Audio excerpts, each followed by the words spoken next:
यीशु मसीह के नाम में मेरी तरफ से आपको बहुत बहुत सलाम और इस नई वीडियो में खुशामदीद। ये वीडियो मुकाशवा की जो सीरीज़ हमारी चल रही है टॉपिक वाइज, उस पे जो है वीडियो है, और ये मुकाशवा 5वें बाब जहाँ पर एक बर्रा और तमार का जिक्र है उसके बारे में है। लेकिन इस वीडियो को शुरू करने से पहले मैं आपसे रिक्वेस्ट करूंगा कि दूसरी वीडियोस भी हमने काफ़ी बनाई हैं मुकाशवा के ऊपर, जो पॉपुलर टॉपिक्स हैं, आप ज़रूर इनको देखें और अगर पसंद आती है तो लाइक करें, शेयर भी करें। अच्छा जी, ये जो किताब है ये बड़ी ख़ास किताब है जी। तोमार का एक्चुअली वर्ड इसके लिए यूज़ होना चाहिए मेरे मुताबिक, क्योंकि बिब्लियन जो यूनानी में वर्ड यूज़ हुआ है, किताबें तो तब होती नहीं थी। तो ये ख़ास किताब है जो तोमार एक्चुअली जो खुदा ने जो तख्त पर बैठा है उसने उसके दाहिने हाथ में, और वो उसने दिया है। सो एक तो दाहिने हाथ में है और फिर लिखा हुआ है कि ये अंदर और बाहर से लिखी है और 7 मोहरें लगाकर इसको बंद किया गया। सो इसलिए इसकी बड़ी अहमियत है। फिर उसके बाद ये होता है कि एक फरिश्ता आता है, बुलंद आवाज़ से पुकारता है कि कौन है इसको खोलने के लायक। तो कोई भी नहीं दिखाई देता, ना किताब को खोलने के लायक, ना उसकी मोहरों को खोलने तोड़ने के लायक। ना आसमान पे लिखा है, ना ज़मीन पे, ना ज़मीन के नीचे, यानी कि कोई भी, ना फरिश्ते, ना इंसान, ना और कोई अरवा, कोई भी शैतानी या रूह, कोई भी उसको खोलने के लायक नहीं है। और यूहन्ना ज़ार ज़ार लिखा रोने लगते हैं। और फिर क्या होता है कि 24 बुजुर्गों में से एक बुजुर्ग आते हैं और वो यूहन्ना को कहते हैं कि नहीं, एक है जो यहूदा के कबीला से है, जो यहूदा का बब्बर है, वो इसकी सीलों को खोलने के लिए भी गालिब आया है और इस किताब को भी खोलने के गालिब आया। और फिर उसका आगे उसको बर्रे से तशबीह दी जा रही है, ठीक है। और उस बर्रे के लिए लिखा है कि उसके 7 जो है ना सींग हैं और उसकी 7 आंखें हैं और उनको खुदा की 7 रूहों के साथ बताते तशबीह दी गई है। ये सारे का सारा सुनहरी है। अच्छा, बर्रे का हमें काफ़ी अंडरस्टैंडिंग है, हम जो मसीही हैं उसके ऊपर बाद में बात करते हैं। पहले बात करते हैं ये जो सर्बमोहर किताब है। सबसे पहले तो मेरे कहने भाई, जो मोहर है ना, मोहर जो है वो एक्चुअली सील का काम करती है। मोहर जो है ना पोशीदा रखती है बात को, और मोहर अथॉरिटी को भी जाहिर करती है कि ये किसी अथॉरिटी के सील करता ही कोई ऑथराइज पर्सन है, या वो किसी अथॉरिटी को रिप्रेजेंट करती है। जैसे बादशाह की अंगूठी से सील होती थी, है ना। पुराने अहदनामे में भी खुदावंद ने जो दानियल है वहाँ पे खुदावंद ने कहा दानियल को कि तू जो है ना इन तमाम बातों को बंद कर रखा, आखिरी ज़माने तक सर्बमोहर मोहर कर दे। मैं ये हवाला पढ़ दूं जल्दी से, अंडरस्टैंडिंग हो जाए कि मोहर की अहमियत। देखें इधर लिखा है, लेकिन तू है दानियल इन बातों को बंद कर रख और किताब पर आखिरी ज़माना तक मोहर लगा दे, ताकि किसी को पता ना चले। लिखा है बुतेरे इसकी तफ्तीश और तहकीक करेंगे और दानिश अफजून होगी, कि ये ख़ास लोगों के लिए दानिश ही इसको खोल सकती है, और वो अफजून जब होगी तो बात समझ आएगी। मोहर क्या करती है, वो बंद रखती है, वो पोशीदा रखती है। अच्छा, और ये जो किताब है, ये जो तोमार है, इसके अंदर जो है ना बड़ी शराइत लिखी हुई है, और शराइत लिखी है कि आप कैसे किसी चीज़ को छुड़वा सकते हो। हाँ, ये कह लें कि सेल डीड है एक्चुअली, जिसके अंदर शराइत लिखी होती है कि अगर आपने कुछ भी बाय करना है तो ये उसकी ये कीमत आपने पे करनी है, तो फिर आपको वो चीज़ मिल सकती है। और ये जो तोमार है इसके अंदर एक्चुअली जजमेंट्स है सारी के सारे, क्योंकि ये 7 सीलें, आगे जब 6वां चैप्टर हम करें और आगे चलें तो यही सीलें खुलती हैं, तो फिर क्या है, आगे जजमेंट्स आ रही हैं। और एक सील खुलती है तो उसके मुताबिक स्पेसिफिक ख़ास एक सज़ा या जो है ना कहर खुदा का, वो गज़ब वो नाज़िल होता है। और ये सारे का सारा 7 सीलें, फिर 7 प्याले, 7 नरसिंगे, सारे के सारे कनेक्टेड है, लेकिन है ये गज़ब के बारे में बताते हैं। ये जो किताब है ये गज़ब से भरी हुई किताब है, इसलिए इसको कोई नहीं खोल सकता, क्योंकि ये गज़ब लेके आनी थी। और इस गज़ब को एक्चुअली इस बर्रे ने एक्चुअली इसकी कीमत चुका दी हुई है, ठीक है। बर्रा इसलिए गालिब आया, और ये कीमत जो चुकाई है ना, ये एक्चुअली आदम की कीमत चुकाई है और ज़मीन की कीमत चुकाई है। क्योंकि आदम को खुदा ने ज़मीन पर रखा था, और आदम ने जब गुनाह किया तो ज़मीन लानती हो गई थी, ठीक है। और ज़मीन समेत इंसान जो है वो शैतान के कब्जा में चला गया था। तो एक्चुअली शैतान ने कब्जा मार रखा है, और ये शराइत हैं कि अब ये चूंकि गुनाह आ गया, गुनाह के सबब से मौत आ गई, और मौत राज कर रही है, शैतान राज कर रहा है, तो उसको अगर मात देनी है तो ये सारी की सारी शर्तें पूरी करनी पड़ेंगी, और वो यीशु मसीह ने पूरी की हैं। आमीन।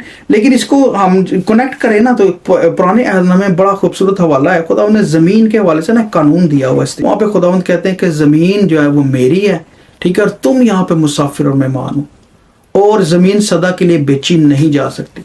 लेकिन जब ज़मीन को छुड़वाना है तुमने, तो उसके लिए खुदा ने कानून रखा है। कहा है कि अगर तेरा भाई मुफलस हो जाए और उससे ज़मीन खो जाए, जैसे आदम से ज़मीन खोई है, तो उसका जो करीबी होगा ना, वो उसको छुड़वा सकता है। जो भी उसकी कीमत बनती है वो अदा करे और वो उसको छुड़वा ले। सो यीशु मसीह ने एक्चुअली कीमत अदा की है, और हमें जो है, और ज़मीन को एक्चुअली बचाना है अभी। ये जो दूसरी आमद सानी है, इसमें तमाम जो लानतें वो ख़त्म हो जाएंगी, जो 1000 साल बादशाही ज़मीन पर कायम होनी है, ठीक है ना। सो ये एक्चुअली ज़मीन की कह लें कि रजिस्ट्री है जो शैतान ने ले ली है। और वो अब रिटर्न में वो शैतान से खुदावंद वापस लेते हैं, और जजमेंट्स जितनी हैं वो एक तो अपने ऊपर ले ली है खुदावंद ने, सारा कहर गजब बाप का लिया है, जो 7 सलीबी कलमात में हम देखते हैं, जो सलीब पे सारा काम हुआ है कि खुदा का गजब और कहर पहले बेटे ने पिया है, उस पर उंडेला गया, और उसकी वजह से हमें रिहाई मिली है, और ज़मीन को भी अभी रिहाई मिलेगी, ठीक है। अच्छा, और इसके लिए कानून ये था कि जब भी ये तुमने काम करना है ना, ज़मीन जब छुड़वाई जाए, करीबी रिश्तेदार छुड़वा सकता है, तो 2 तरह के कबाले लिखे जाते थे। एक जो था उसको कहते थे खुला कबाला, एक कहा जाता था सर्बमोहर, उसको बंद कर दिया जाता था। सो यर्मिया में 32 बाब में इसका हमें थोड़ी एग्जांपल मिलती है। वहाँ पे खुदा यर्मिया को कहते हैं कि तेरा चचाजाद भाई आएगा तो उसने ज़मीन छुड़वानी है, तो तू उसकी मदद कर, क्योंकि तू ही उसका जो है ना करीबी है, तू ही हकदार है उसको छुड़ाने का। और वो ऐसे ही होता है, जैसे ही ये बात ख़त्म होती है तो वैसे ही वो आ जाता है। तो वहाँ पे क्या होता है कि वो 2 जो है ना कबाले लिखे जाते हैं, ऐसे ही जैसे 2 तुमार लिखे जाते हैं, या सेल डीड जैसे होती है, हाँ जी। एक खुली होती है और एक बंद होती है। सो जब किसी ने छुड़वाना होता है, तो जो बंद वाली सेल डीड होती है ना, वो फिर उसकी सील खोली जाती है, तो फिर पता चलता है कि इसकी कितनी कीमत है, क्या है, और यर्मिया ने वहाँ पे कीमत पे करके तो उसको छुड़वाता है, या उसके अलावा और भी हो सकती हैं। सो ये ज़मीन की खुदावन ने एक्चुअली जो है ना रजिस्ट्री है वो वापस ली जा रही है, और खुदावन ने गज़ब ले लिया। लेकिन अब शैतान की बारी है। अब इसके अंदर जितने कहर के प्याले और 7 सिले आ रही हैं ना, सो जितने शरीर हैं और ज़मीन पे जो जो कुछ हुआ है वो उनके ऊपर भी उंडेला जाएगा। आमीन। तो ये है एक्चुअली किताब है जो सर्बमोहर बंद है, ये है वो तुम्हार सारे का सारा, और ये एक्चुअली खुदावंद ने काम जो है वो कर दिया है। आमीन। ये हमारे लिए खुशी की बात होनी चाहिए, और इसीलिए जो है ना यूहन्ना बपतिस्मा अपना यूहन्ना जो रसूल है, इन सारी बातों को देखते हैं तो खुश होते हैं। और लिखा है कि वहाँ पर जो है ना 4 जानदार और 24 बुजुर्ग जो हैं वो फिर गिर पड़ते हैं, और ये जब सारा काम हो जाता है, और वहाँ पे जो है ना उनकी दुआएं भी हैं। और दुआएं में एक बड़ी ख़ास बात है, देखें मैं पढ़ देता हूँ। 9th आयत में लिखा है, ये मुकद्दसों की दुआएं हैं, और वो ये नया गीत गाने लगे कि तू ही इस किताब को लेने और उसकी मोहरें खोलने के लायक है, क्योंकि तूने ज़बा होकर अपने खून से हर एक कबीला, अहले ज़ुबान, उम्मत, कौम में से खुदा के वास्ते लोगों को खरीद लिया है। किसने जी? बर्रा ने खरीदा। बर्रा कौन है? जो यहूदा की नस्ल से लिखा है, जो यहूदा के कबीला के है और दाऊद की नस्ल से है। और यीशु मसीह ने खुद भी कहा था मुकाशफा में, कहते हैं कि मैं दाऊद की असल और नस्ल हूँ, मैं सुबह का चमकता हुआ सितारा हूँ, मैं अल्फा और ओमेगा हूँ। सो वही बातें कर रहे हैं जो यशायाह के सहीफों में थी कि यस्सी के तने से एक कौपन निकलेगी और उसकी जड़ों से एक 12 वर्ष शाख पैदा होगी, और खुदावंद का रूह उस पर ठहरेगा। और फिर 7 रूहों का जिक्र है, और यहाँ पे बर्रा का भी जब जिक्र हो रहा है तो लिखा है कि जो उसकी 7 आंखें थी, ये खुदा की 7 रूहें हैं जो तमाम ज़मीन पर भेजी जाती हैं। सो ये बिल्कुल वही बर्रा है जिसके बारे में बताया जाता है, जिसके बारे में यूहन्ना बपतिस्मा देने वाले कहते हैं कि यूहन्ना रसूल ही सॉरी, कि देखो ये खुदा का बर्रा है जो जहान का गुनाह उठा ले जाता है। सो वो थी सारे का सारा जहान का गुनाह एक्चुअली जो था ना, ज़मीन जो लॉस्ट हो गई थी हमारी, ये भी ज़मीन, हाँ जिस्म की ज़मीन भी हमारी लॉस्ट हो गई थी, और हमारी ये ज़मीन भी आज भी हम एक्चुअली हमारी मुखलसी पता कब होनी है? रूहों की मुखलसी तब इंसान की हो जाती है जब वो यीशु मसीह पर ईमान ले आता है, उसकी रूह आज़ाद हो जाती है, रूह ने रिहाई पा ली है। लेकिन बदन की मुखलसी तब होगी जब हम ये उठा लिए जाएंगे, या जब हम जिंदा किए जाएंगे वापस।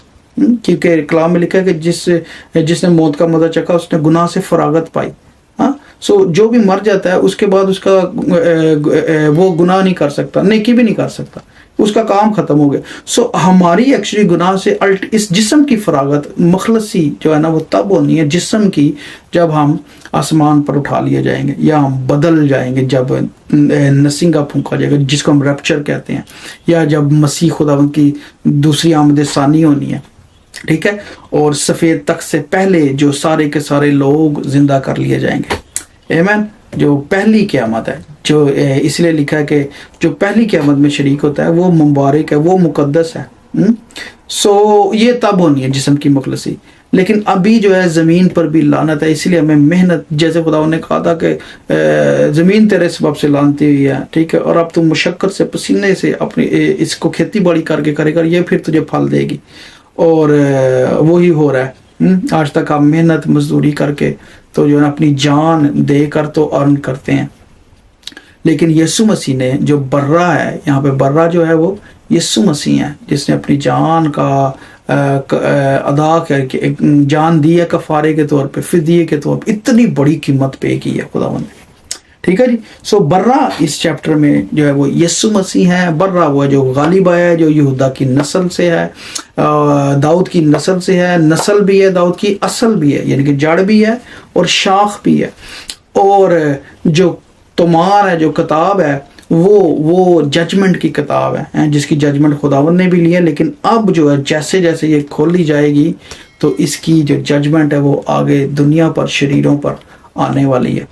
खुदावंद इसमें अपने मुकद्दसीन की हिफाजत करेंगे। खुदावंद का वादा है कि मेरा रास्तबाज बंदा ईमान से जीता रहेगा। लिखा है कि वो इस टाइम में बर्रा के लहू से और अपनी गवाही से कायम रहेंगे।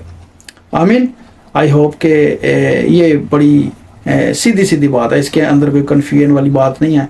और ये चैप्टर आगे बाकी चैप्टर्स की भी बुनियाद डाल रहा है। आमीन। और एक और बात कि अगर आप कमेंट करते हैं और डिसएग्री करते हैं तो बराए मेहरबानी रीज़न ज़रूर दें, बजाय कि स्ट्रेट अवे कहें कि नहीं ये पसंद ही नहीं आई तो आपको पता ही नहीं है, ना करें। सो ऐसी बातों के बजाय डिसएग्रीमेंट आपका करना राइट है, आप करें, लेकिन रीज़न दें, कोई हवाला कोट करें या कोई बात बताएं। क्योंकि मैं मुकाशवा पे काफ़ी बात बता भी चुका हूँ कि ये डिफरेंट व्यूज़ भी मैं आपके साथ शेयर करता हूँ, फिर मैं अपना व्यू उसमें से बता देता हूँ कि मैं इस व्यू से एग्री करता हूँ या मेरा ये ख्याल है। ठीक है, तो उससे आप डिसएग्री कर सकते हैं, शायद आप किसी और ख्याल के होंगे, क्योंकि मुकाशवा जो है इसकी तफसीर मुश्किल है। अभी तक जितना काम हुआ है मैं कोशिश करता हूँ सारी बातों को स्टडी करके उसके ऊपर आपको बताऊं। So you have a right of disagreement, लेकिन रीज़न ज़रूर दिया करें। आमीन। ताकि हम ना एक दूसरे के लिए तरक्की का सबब बन जाए। मेरे लिए भी शायद कोई नई आयत आ जाए, कोई नई बात पता चल जाए मुझे भी, लेकिन without reasoning that's not I think so fair नहीं है वो। ठीक है। आमीन। God bless you.